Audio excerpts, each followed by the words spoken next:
Hi friends, இந்த video நம்ம சூப்பரான ஒரு தகவல் பத்தி பார்க்க போறோங்க. அந்த முக்கியமான தகவலும் கூட முடிஞ்சளவு நிறைய பேருக்கு ஷேர் பண்ணி விடுங்க. இந்த ஊரக வளர்ச்சி மற்றும் ஊராட்சி துறை சார்பாக ஒரு சுற்றறிக்கை ஒன்று அனுப்பிச்சிருக்கிறாங்க, சர்க்குலர் ஒன்று அனுப்பிச்சிருக்காங்க. அதுல என்ன சொல்லியிருப்பாங்கன்னா, ஒரு சொத்திற்கான வரி கணக்கீடு செய்யும் போது என்னென்ன வழிகாட்டு நெறிமுறைகள்லாம் நீங்க ஃபாலோ பண்ணணும், அதே மாதிரி ஒரு சொத்திற்கு குறைந்தபட்ச வரி எவ்வளவு விதிக்கணும், அதிகபட்ச வரி எவ்வளவு விதிக்கணும் அப்படிங்கிற மாதிரி ஒரு அருமையான ஒரு சுற்றறிக்கை ஒன்று அனுப்பப்பட்டிருக்குது. ஸோ இந்த சுற்றறிக்கையின் அடிப்படையில இப்ப ஏற்கனவே நீங்க ஒரு சொத்து வரி கட்டிட்டு இருக்கீங்க அப்படின்னா அந்த சொத்து வரியானது அதிகமாகுதா அல்லது குறையுதா அப்படிங்கிற டீடைல்ஸ் எல்லாமே இந்த வீடியோல நம்ம பார்க்கலாம். ஸோ இந்த சுற்றறிக்கை அனுப்பப்பட்ட தேதி 20/3/2025. ஊரக வளர்ச்சி மற்றும் ஊராட்சி துறை கிராம ஊராட்சி நிர்வாகம் சொத்து வரி விரிவான வழிகாட்டு நெறிமுறைகள் கொடுத்திருக்கிறாங்க. அதாவது சொத்து வரியை மதிப்பீடு செய்து அந்த வருவாயினை வசூலிப்பது கிராம ஊராட்சியினுடைய முக்கிய பணியாகும் அப்படின்னு சொல்லியிருக்காங்க. ஸோ அந்த வகையில தமிழ்நாடு ஊராட்சிகள் சட்டம் 1994 படி மதிப்பீடு செய்யப்படாத கட்டிடங்கள் மதிப்பிடுவதற்கான விரிவான வழிகாட்டு நெறிமுறைகள் கீழே கொடுத்திருக்கிறாங்க. ஸோ தமிழ்நாடு ஊராட்சிகள் சட்டம் 1994 படி இது வரைக்கும் எந்தெந்த கட்டிடம் எல்லாம் வரி விதிப்புக்குள்ள மதிப்பீடு செய்யப்படலையோ அதெல்லாம் மறுபடியும் மதிப்பீடு செய்யணும். அதற்கான வழிகாட்டு நெறிமுறைகள் கொடுத்திருக்காங்க. அது கூடவே குறைந்தபட்ச தொகை எவ்வளவு இருக்கணும், அதிகபட்ச தொகை எவ்வளவு இருக்கணும் அப்படிங்கிற டீட்டெயில்ஸ் எல்லாமே இருக்கு. பொறுமையா நான் உங்களுக்கு சொல்றேன், அப்படியே ஒன் பை ஒன்னா பார்க்கலாம். அதாவது மதிப்பீடு செய்யப்படாத கட்டிடங்களை அடையாளம் காணுதல், தற்போதுள்ள சொத்து வரி கேட்புகளை மதிப்பாய்வு செய்தல். ஃபர்ஸ்ட் என்னன்னா சொத்து வரி கேட்புகள் அப்படின்னு இருக்கும். அதாவது ஒவ்வொரு ரெஜிஸ்டர்லயும் பாத்தீங்கன்னா ஒவ்வொரு ஊராட்சிலையும் ஒவ்வொரு பதிவேட்லயும் சொத்து வரி கேட்பு அப்படின்னு சொல்லி ஒன்று போட்டுருவாங்க. ஃபர்ஸ்ட் அவங்க பில்டிங் எல்லாமே பார்த்துட்டு கலாய்வு பண்ணிட்டு பில்டிங் எல்லாத்தையும் பார்த்துட்டு இந்த பில்டிங்க்கு இவ்வளவு சொத்து வரி நம்ம வசூலிக்கணும் அப்படின்னு சொல்லிட்டு அந்த சொத்து வரி கேட்பு பதிவேட்டுல நம்மளுடைய பெயர், ஓனர் பெயர் எல்லாமே போட்டு வச்சிருவாங்க. ஸோ அதன்படி தற்போதுள்ள சொத்து வரி கேட்புகளை மதிப்பாய்வு செய்யணும் அப்படின்னு சொல்றாங்க. அந்த பதிவேட்டில் இருக்கிற மாதிரி ஊராட்சி செயலர் மற்றும் சம்பந்தப்பட்ட மண்டல துணை வட்டார வளர்ச்சி அலுவலர் ஊராட்சியில் உள்ள அனைத்து சொத்துக்களின் பட்டியலையும் தொகுத்து சொத்து வரி பதிவுகளுடன் சரிபார்க்க வேண்டும். இது முத ஸ்டெப். ரெண்டாவதா கள ஆய்வின் மூலம் சரிபார்த்தல். நேரடியா ஒவ்வொரு சொத்துக்கும் நேரா போய் பார்த்து கள ஆய்வு மூலமா சரி பார்க்கணும் அப்படின்னு சொல்றாங்க. அதுக்கு என்ன சொல்றாங்கன்னு பாருங்க. கிராம ஊராட்சி செயலர்கள், ஊராட்சி பணியாளர்கள், ஊராட்சி ஒன்றிய பணியாளர்கள், மண்டல துணை வட்டார வளர்ச்சி அலுவலர்கள் அனைத்து பகுதிகளிலும் உள்ள கட்டிடங்களை, குறிப்பாக புதிதாக உருவாக்கப்பட்ட குடியிருப்பு பகுதிகள் அல்லது தொலைதூர இடங்களில் உள்ள கட்டிடங்களுக்கு கேட்பு நிர்ணயம் செய்யப்பட்டிருப்பதை உறுதி செய்தல். புதுசா ஏதாவது வீடு கட்டியிருக்கிறோம், புதுசா ஏதாவது கம்பெனி கட்டியிருக்கோம், புதுசா ஏதாவது கடை கட்டியிருக்கோம் அப்படின்னா அது எல்லாமே அந்த கேட்பு பதிவேட்டுல இருக்குதா அப்படிங்கிறத வெரிஃபை பண்ணணும் அப்படின்னு சொல்றாங்க. அடுத்ததா புதியதாக கட்டப்பட்ட வீடுகள், தற்காலிக அல்லது அனுமதியற்ற கட்டிடங்கள், இப்போது நிரந்தரமாகி விட்டவை, புதிய வணிக நிறுவனங்கள் மற்றும் தொழிற்சாலைகள் ஆகியவற்றின் எண்ணிக்கையை சரிபார்த்து அவை இன்னும் வரி அமைப்பில் சேர்க்கப்படவில்லை எனில் வரி விதிப்பில் கட்டாயம் கொண்டு வர வேண்டும். ஸோ எல்லா கிராம ஊராட்சியும் நேரடியாக போயிட்டு கலாய்வு பண்ணுங்க.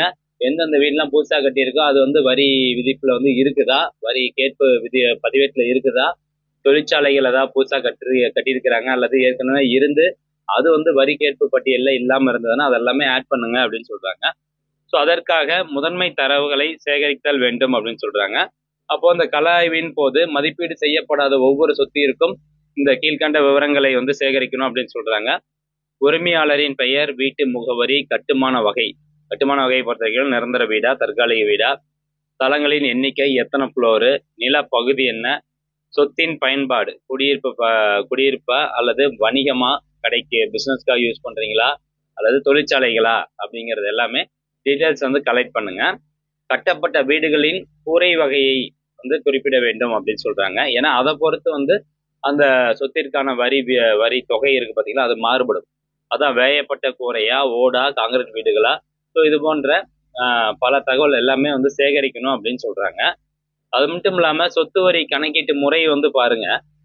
தமிழ்நாடு சட்டம் 1994 படி கேட்பு பதிவேட்டின் அடிப்படையில் வரி விதிக்கப்பட வேண்டிய சொத்துக்களின் பட்டியலை ஊராட்சி செயலர் தயாரிக்க வேண்டும். அடுத்ததா கேட்பு பட்டியலை தயாரிக்க பின்வரும் காரணிகள் அடிப்படையில் ஊராட்சி வரி விதிக்கலாம் அப்படின்னு சொல்றாங்க. சொத்தின் அளவு, அளவு பொறுத்து தான் வந்து அந்த டேக்ஸ் வரும். ஒரு சதுரடிக்கு இவ்வளோ பைசா அப்படின்னு சொல்லி இருக்குது. அப்போ நம்ம எத்தனை பில்டிங், நம்மளுடைய பில்டிங் வந்து எத்தனை சதுரடியோ அதுக்கேற்ற மாதிரி வரி விதிப்பாங்க. அப்போ சொத்தின் அளவு, வீடுகளின் கூரை, பயன்பாட்டின் நோக்கம், ஸோ இதை பொறுத்து வந்து நீங்கள் வரி விதிக்கணும் அப்படின்னு சொல்கிறாங்க. வரி விதிப்பு கணக்கீடு வந்து எப்படி இருக்குன்னு பாருங்க. கட்டிடத்தின் அளவு சதுர அடியில் அளவிடப்படுகிறது. கட்டுமானத்தின் தரம் நிரந்தரம் மற்றும் தற்காலிகம். பயன்பாட்டு வகைப்பாடு குடியிருப்பு, வணிகம், தொழிற்சாலை. ஸோ இந்த 3 கேட்டகரியை வச்சு நீங்கள் வந்து தொகையை வந்து நிர்ணயம் பண்ணணும், அந்த சொத்திற்கான சொத்து வரியை நிர்ணயம் பண்ணணும் அப்படிங்கிறத சொல்லியிருக்காங்க. வரி கேட்பு இறுதி செய்தல். வரி கேட்பு பட்டியல் நம்ம சொல்லியிருந்தோம் பார்த்தீங்களா. ஸோ ஒவ்வொரு கிராம ஊராட்சியிலும் அந்த ரெஜிஸ்டர் வந்து இருக்கும். ஒன்ஸ் இந்த டீட்டெயில்ஸ் எல்லாமே கலெக்ட் பண்ணிட்டு அந்த கலாய்வின் போது நம்ம அவங்க வந்து கண்டுபிடிச்சிருப்பாங்க, நேரடியாக போய் பார்த்து ஸோ இந்த சொத்துலாம் வந்து இந்த வரி கேட்பு பட்டியலில் இல்லை அப்படின்னு சொல்லுவாங்க. ஸோ அதனுடைய விவரங்கள் எல்லாமே அந்த வரிக்கேற்பு பட்டியலில் கொண்டு வந்துடணும் அப்படின்னு சொல்கிறாங்க. அந்த வரிக்கேற்பு பட்டியலை வந்து இறுதி செய்யணும், அதை வந்து கன்ஃபார்ம் பண்ணணும். அடுத்ததாக வரிக்கேற்பு அறிவிப்பு. இப்போ வரிக்கேற்பு பட்டியலில் கொண்டாந்துட்டாங்க, கலாய்வு பண்ணுறாங்க, வரிக்கேற்பு பட்டியலில் நம்மளுடைய பேரை வந்து கொண்டு போயிட்டாங்க, சொத்து வந்து கொண்டு போயிட்டாங்க. அதுக்கப்புறம் வரி கேட்குறாங்க. ஸோ நம்ம நேரடியாக வந்து கேட்பாங்க, அல்லது மொபைல் மூலமாக வந்து ஃபோன் பண்ணி கால் பண்ணி கூட கேட்பாங்க. ஆன்லைன் மூலமாக கூட நீங்கள் போய் பணம் செலுத்திக்கலாம். ஸோ இந்த பின்வரும் விவரங்களுடன் அனைத்து சொத்து வரி மதிப்பீடுகளுக்கு வரி கேட்பு அறிவிப்பு வழங்கப்பட வேண்டும். அப்போ என்னென்ன, செலுத்த வேண்டிய வரி தொகை, பணம் செலுத்துவதற்கான காலக்கெடு, கட்டணம் செலுத்தும் முறைகள், ஸோ இது பற்றி எல்லாமே வந்து சொல்லி நீங்கள் வந்து வரி கேட்கணும் அப்படின்னு சொல்கிறாங்க. வரி வசூல். வரி வசூலுக்கு வந்து என்ன சொல்கிறாங்க, புதிதாக சொத்து வரி கேட்பில் சேர்க்கப்பட்டவை உட்பட அனைத்து மதிப்பீடு செய்யப்பட்ட சொத்துக்களின் உரிய வரி உரிய நேரத்தில் வசூல் செய்வதை யார் வந்து உறுதி செய்யணும், கிராம ஊராட்சி செயல் அலுவலர், கிராம ஊராட்சி தலைவர் மற்றும் தனி அலுவலர் வந்து உறுதி செய்ய வேண்டும் சொல்றாங்க. ஓகே, அடுத்தபடியாக தொழில்நுட்பத்தின் பயன்பாடு. இணையதள மேலாண்மை, மின்னணு இயந்திரம். ஸோ அனைத்து ஊராட்சிகளிலும் பிஓஎஸ் மிஷின் கட்டாயமா இருக்கணும், அதன் மூலமா வரி வசூல் செய்திடுவதை உறுதி செய்ய வேண்டும் அப்படிங்கிறது இதுல சொல்லப்பட்டிருக்குது. ஸோ இவ்வளவுதான் ஃப்ரெண்ட்ஸ். அதாவது கலாய்வு பண்ணுவாங்க ஒவ்வொரு கிராம ஊராட்சியிலையும். உங்களுடைய சொத்துக்கான வரி இது வரைக்கும் நீங்க கட்டாம இருந்தீங்க அப்படின்னா அந்த சொத்து வரி கேட்பு பட்டியலில் அந்த சொத்துக்கான எல்லா டீட்டெயில்ஸும் ஆட் பண்ணிட்டு உடனே வந்து வரி கேட்க ஆரம்பிச்சிருவாங்க. ஸோ அதுக்கு வந்து என்னென்ன டீட்டெயில்ஸ்லாம் கலெக்ட் பண்ணணும் அப்படிங்கிறது மேலே கொடுத்துருந்தாங்க. இப்போ இது கூட வந்து 2 இணைப்பு கொடுத்துருக்காங்க, இதுதான் வந்து முக்கியமானது. இதை பாருங்க, இணைப்பு 2 போங்க. ஓகே, இதில் சொல்லியிருக்காங்க பாருங்க, எவ்வளோ வந்து வரி வசூலிப்பாங்க அப்படின்னு. அதாவது ஒவ்வொரு அரை வருடத்திற்கும் வரி விதிக்கப்பட்டால் ஹாஃப் இயர்லி டேக்ஸ் அப்படின்னு சொல்கிறோம். அதுக்கப்புறம் ஆனுவல் டேக்ஸ் அப்படின்னு சொல்லுவாங்க. இப்போ ஆஃபர்லி டேக்ஸ் நீங்கள் கட்டுறீங்க அப்படின்னா இந்த காங்கிரீட் வீடுகள், மெட்ராஸ் மாடி வீடுகள், பன்மாடி வீடுகளுக்கு எவ்வளோ அமௌண்ட் அப்படின்னு பாருங்க. குறைந்தபட்ச விகிதம் அரை வருடத்திற்கு, அதிகபட்ச விகிதம் அரை வருடத்திற்கு. ஆஃபர்லி டேக்ஸுக்கு ஒரு சதுரடிக்கு வந்து 25 பைசா, அதிகபட்சமாக வந்து ஒரு சதுரடிக்கு 50 பைசா. அதே வந்து வருடத்திற்கு ஒரு தடவை கட்டுறீங்க அப்படின்னா அது அப்படியே டபுள் ஆகுது, அவ்வளோதான், வேற ஒன்றும் இல்லை. ஸோ ஒரு சதுரடிக்கு 50 பைசா, அதிகபட்சம் ஒரு சதுரடிக்கு ₹1. ஓடு வேயப்பட்ட வீடுகளுக்கு எவ்வளோ கட்டணம், சொத்து வரி எவ்வளோ அப்படிங்கிறது இதில் கொடுத்துருக்குறாங்க.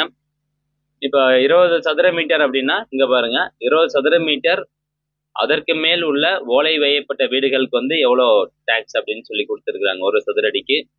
அதே மாதிரி 20 சதுர மீட்டர் குறைவான ஓலை வேயப்பட்ட வீடுகளுக்கு எவ்வளோ டேக்ஸ் அப்படிங்கிறது இதில் கொடுத்துருக்குறாங்க. இது இன்ட்டு உங்களுடைய வீடு எத்தனை சதுரடியோ அதை இன்ட்டு பண்ணிக்கணும், அவ்வளோதான், வேற ஒன்றும் இல்லை. இப்போ காங்கிரீட் வீட்டுகளாக இருந்து ஒரு சதுரடிக்கு ₹1 அப்படின்னா நீங்கள் 1000 சதுரடியில் 800 சதுரடியில் வீடு கட்டியிருக்கீங்க, அல்லது 1000 சதுரடி வீடு கட்டியிருக்கீங்கன்னா ₹1000, வருஷத்துக்கு ₹1000 டேக்ஸ் கட்டணும், அவ்வளோதான். அடுத்தது அப்படியே கீழே வந்தீங்கன்னா இங்கே பாருங்க, சொத்து வரி மாதிரி கட்டண அட்டவணை அப்படின்னு சொல்லி கொடுத்துருக்குறாங்க. ஸோ இதில் என்ன டீட்டெயில்ஸ் இருக்குன்னா, மேலே பார்த்தீங்கன்னா உங்களுக்கு ஒரு சதுரடிக்கு எவ்வளோ அப்படின்னு இருக்கும், கீழே இத்தனை சதுரடிக்கு இவ்வளோ ரூபா குறைஞ்சபட்சம் அதிகபட்சம் வசூலிக்கணும் அப்படிங்கிறது வந்து கொடுத்துருப்பாங்க. ஸோ வீடினுடைய வகைகள் வந்து கொடுத்துருப்பாங்க. ஸோ இவ்வளோதான் ஃப்ரெண்ட்ஸ், இந்த சுற்றறிக்கையில் வந்து சொல்லியிருக்காங்க. கண்டிப்பாக பயனுள்ளதாக இருக்கும் அப்படின்னு நினைக்கிறேன். இந்த PDF காப்பி டெலிகிராம் சேனல் வந்து கொடுத்துருக்கேன், தேவைப்படுறவங்க கிளிக் பண்ணி டவுன்லோட் பண்ணிக்கோங்க. மீண்டும் அடுத்த ஒரு நல்ல பதிவில் சந்திக்கலாம். நன்றி, வணக்கம்.